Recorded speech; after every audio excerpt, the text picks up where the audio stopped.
श्री राम जय राम श्री राम जय जय राम। नारायण समारंभां शंकराचार्य मध्यमां सुधाचार्य पर्यंतां वंदे गुरु परंपराम्। ओम श्री सीतारामचंद्राभ्याम नमः। उमा महेश्वराभ्याम नमः। ओम श्री एकादश के दक्षिणेश्वर धाम दरकाशी नुते नमः। सत्संग के क्रम में आज भगवान के विभिन्न अवतारों का वर्णन है। भगवान ने जो अवतार धारण किए हैं उनका वर्णन किया जा रहा है। श्रीमद् भागवत में सूत जी कहते हैं, श्रुतवाच जगृहे पौरुषम रूपम भगवान महादादिभिः संभूतम खोडस्कल माधव लोक शिष्या। श्री सूत जी कहते हैं कि शिष्य के आदि में भगवान ने लोगों के निर्माण की इच्छा की। इच्छा होते ही उन्होंने महातत्व से निष्पन्न पुरुष रूप ग्रहण किया। उसमें 10 इंद्रियां, 1 मन और 5 भूत 16 कलाएं थी। फिर उन्होंने कारण जल में शयन करते हुए जब योग निद्रा का विस्तार किया तब उनके नाभि सरोवर में से एक कमल प्रकट हुआ और उस कमल से प्रजापतियों के अधिपति ब्रह्मा जी उत्पन्न हुए। नाभ कमल सरोवर से कमल और कमल से फिर ब्रह्मा जी की उत्पत्ति हुई। तो भगवान के उस विराट रूप के अंग प्रत्यंग में ही समस्त लोगों की कल्पना की गई है। वह भगवान का विशुद्ध सत्वमय श्रेष्ठ रूप है। योगी लोग दिव्य दृष्टि से भगवान के उस रूप का दर्शन करते हैं। भगवान का वह रूप हजारों पैर, जांघ, भुजाएं, मुखों का कारण अत्यंत विलक्षण है। उसमें सहस्रों सिर, हजारों कान, हजारों आँखें और हजारों नासिकाएं हैं। हजारों मुकुट, वस्त्र आदि, कुंडल आदि आभूषणों से वह उल्लसित रहता है। भगवान का यही पुरुष रूप जिसे नारायण कहते हैं अनेक अवतारों का अक्षय कोश है। इसी से सारे अवतार प्रकट होते हैं। इस रूप के छोटे से छोटे अंश से देवता, पशु पक्षी और मनुष्य आदि योनियों की सृष्टि होती है। उन्हीं प्रभु ने अपने कौमार सर्ग में सनक, सनंदन, सनातन, सनत कुमार इन 4 ब्रह्म ऋषियों के रूप में अवतार ग्रहण करके अत्यंत कठिन अखंड ब्रह्मचर्य का पालन किया। दूसरी बार इस संसार के कल्याण के लिए समस्त यज्ञों के स्वामी उन भगवान ने ही रसातल में गई हुई पृथ्वी को निकाल लाने के विचार से सूकर रूप ग्रहण किया। ऋषियों की सृष्टि में उन्होंने देवर्षि नारद के रूप में तीसरा अवतार ग्रहण किया और सात्वत तंत्र का, जिसे नारद पांचरात कहते हैं, उपदेश किया। उसमें कर्मों के द्वारा किस प्रकार कर्म बंधन से मुक्ति मिलती है इसका वर्णन है। धर्ममूर्त पत्नी मूर्ति के गर्भ से उन्होंने नारायण के रूप में चौथा अवतार ग्रहण किया। इस अवतार में उन्होंने ऋषि बनकर मन और इंद्रियों का सर्वथा संयम करके बड़ी कठिन तपस्या की। 5वें अवतार में वे सिद्धों के स्वामी कपिल के रूप में प्रकट हुए और तत्वों का निर्णय करने वाले सांख्य शास्त्र का, जो समय के फेर से लुप्त हो गया था, आसुरी नामक ब्राह्मण को उपदेश किया। अनुसूया के वर मांगने पर अनुसूया के वर मांगने पर 6ठे अवतार में वे अत्रि की संतान दत्तात्रेय हुए। तो 6ठे अवतार में वो दत्तात्रेय जी हुए। इस अवतार में उन्होंने अलर्क एवं प्रहलाद आदि को ब्रह्म ज्ञान का उपदेश किया। 7वीं बार रुचि प्रजापतियों की आकुति नामक पत्नी से यज्ञ के रूप में उन्होंने अवतार ग्रहण किया और अपने पुत्र यामाद देवताओं के साथ स्वयं भी मनवंतर की रक्षा की। राजा नाभ की पत्नी मेरु देवी के गर्भ से ऋषभ देव के रूप में भगवान ने 8वां अवतार ग्रहण किया। इस रूप में उन्होंने परमहंसों का वह मार्ग जो सभी आश्रमियों के लिए वंदनीय है दिखाया। ऋषियों की प्रार्थना से 9वीं बार वे राजा पृष्ठ के रूप में अवतीर्ण हुए। शौनकाद ऋषियों, इस अवतार में उन्होंने पृथ्वी से समस्त औषधियों का दोहन किया था। इससे वह अवतार सबके लिए बड़ा ही कल्याणकारी हुआ। 400 मनवंतर के अंत में जब सारी त्रिलोकी समुद्र में डूब रही थी तब उन्होंने मत्स्य के रूप में 10वां अवतार ग्रहण किया और पृथ्वी रूपी नौका पर बैठाकर अगले मनवंतर के अधिपति वैश्व मन की रक्षा की। जिस समय देवता श्री राम जय राम जिस समय देवता और दैत्य समुद्र मंथन कर रहे थे उस समय 11वां अवतार ग्रहण करके कच्छप रूप से भगवान ने मंदराचल को अपनी पीठ पर धारण किया और 12वीं बार धर्वंतर के रूप में अमृत लेकर समुद्र से प्रकट हुए और 13वीं बार मोहिनी रूप धारण करके दैत्यों को मोहित करते हुए देवताओं को अमृत पिलाया। 14वें अवतार में उन्होंने नरसिंह रूप धारण किया और अत्यंत बलवान दैत्यराज हिरण्यकश्यप की छाती अपने नखों से अनायास इस प्रकार फाड़ डाली जैसे चटाई बनाने वाला सींग को चीर डालता है। 15वीं बार वामन का रूप धारण करके भगवान दैत्यराज बल के यज्ञ में गए। वे चाहते तो थे त्रिलोकी का राज्य, परंतु मांगी उन्होंने केवल 3 पग पृथ्वी। 16वें परशुराम अवतार में जब उन्होंने देखा कि राजा लोग ब्राह्मणों के द्रोही हो गए हैं, तब क्रोधित होकर उन्होंने पृथ्वी को 21 बार क्षत्रियों से शून्य कर दिया, तो 28 क्षत्रियों से। तो इसके बाद 17वें अवतार में सत्यवती के गर्भ से पराशर जी के द्वारा वे व्यास के रूप में उत्तीर्ण हुए। उस समय लोगों की समझ और धारणा शक्ति कम देखकर आपने वेद वृक्ष की कई शाखाएं बना दी। 18वां बार देवताओं का कार्य संपन्न करके उन्होंने राजा के रूप में राम अवतार ग्रहण किया। सेतु बंधन, रावण वध आदि वीरतापूर्ण बहुत सी लीलाएं की। फिर 19वें और 20वें अवतारों में उन्होंने यदुवंश में बलराम और श्री कृष्ण के नाम से प्रकट होकर पृथ्वी का भार उतारा। उसके बाद कलयुग आ जाने पर मगध देश बिहार में देवताओं के द्वेषी दैत्यों को मोहित करने के लिए अंजन के पुत्र के रूप में आपका बुद्धावतार होगा। इसके भी बहुत पीछे अब कलयुग का अंत समीप होगा और राजा लोग प्रायः लुटेरे हो जाएंगे। तब जगत के रक्षक भगवान विष्णु यश नामक ब्राह्मण के घर कल के रूप में अवतीर्ण होंगे। तो यहाँ 22 अवतारों की गणना की गई है, परंतु भगवान के 24 अवतार प्रसिद्ध हैं। कुछ विद्वान 24 की संख्या यूँ पूर्ण करते हैं।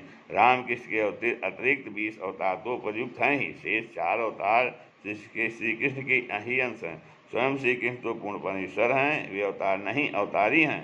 अतः श्री कृष्ण की अवतारों की गणना में नहीं होती। उनके 4 अंश ये हैं, एक से केशव का अवतार, केश का अवतार, दूसरा सुतपा तथा तीसरा कृष्ण पर कृपा करने वाला अवतार,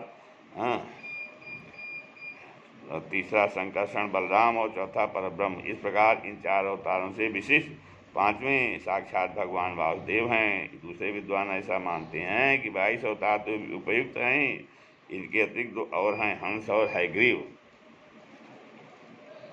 तो अब श्वेता कल के रूप में उत्तीर्ण होंगे। सोनकार ऋषियों जैसे अगाध सरोवर से हजारों छोटे छोटे नाले निकलते हैं, वैसे ही सत्वनिधि भगवान श्रीहरि के असंख्य अवतार हुआ करते हैं। ऋषि, मनु, देवता, प्रजापति, मनुपुत्र और जिन्होंने भी महान जितने भी महान शक्तिशाली हैं, वे सबके सब भगवान के ही अंश हैं। वे सब अवतार तो भगवान के अंशावतार अर्थात कलावतार हैं, परंतु भगवान श्री कृष्ण तो स्वयं भगवान अवतारी हैं। जब लोग दैत्यों के अत्याचार से व्याकुल होते हैं, तब वो युग युग में अनेक श्री राम जय राम तो युग युग में अनेक रूप धारण करके भगवान उनकी रक्षा करते हैं। भगवान के दिव्य जन्मों की यह कथा अत्यंत गोपनीय रहस्यमयी है। जो मनुष्य एकाग्रचित से नियम पूर्वक सायंकाल और प्रातःकाल प्रेम से इसका पाठ करता है, वह सभी दुखों से छूट जाता है। प्राकृत स्वरूप रहित चिन्मय भगवान का जो यह स्थूल जगदाकार रूप है, यह उनकी माया के महत्वदार गुणों से भगवान में ही कल्पित है। जैसे बादल वायु के आश्रय रहते हैं और धूसरपना धूल में होता है, परंतु अल्पबुद्धि मनुष्य बादलों का आकाश में और धूसरपने का वायु में आक्षेप करते हैं। वैसे ही अविवेकी पुरुष सबके साक्षी आत्मा में स्थूल दृश्य रूप जगत का आरोप करते हैं। इस स्थूल रूप से परे भगवान का एक सूक्ष्म अव्यक्त रूप है, जो न तो स्थूल की तरह आकाराद गुण वाला है, न देखने सुनने में ही आ सकता है। वही सूक्ष्म शरीर है। आत्मा का आरोप या प्रवेश होने से वही जीव कहलाता है और इसी का बार बार जन्म होता है।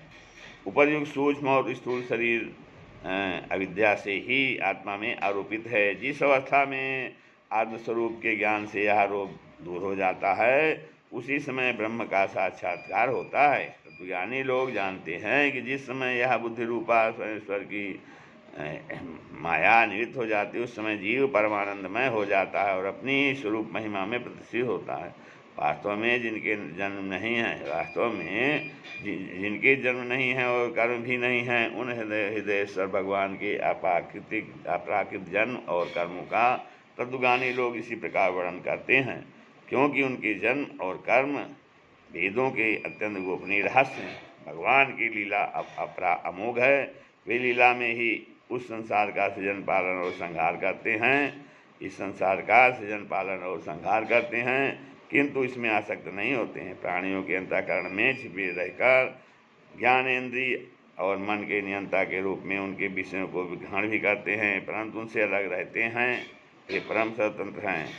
वे एक विषय कभी उन्हें लिप्त नहीं कर सकते। जैसे अनजान मनुष्य जादूगर अथवा नट के संकल्प और वचनों से की हुई करामात को नहीं समझ पाता, वैसे ही अपने संकल्प रूप और वेदवाणी के द्वारा भगवान के प्रकट हुए इन नाना नाम और रूपों का तथा उसकी लीलाओं का कुबुद्धि और जीव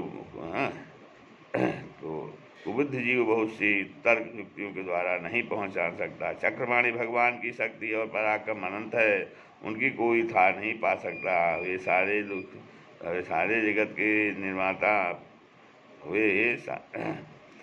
चक्रपाणी भगवान की शक्ति और पराक्रम अनंत है, उनकी कोई था नहीं पा सकता। वे सारे जगत के निर्माता होने पर भी उससे सर्वथा परे हैं।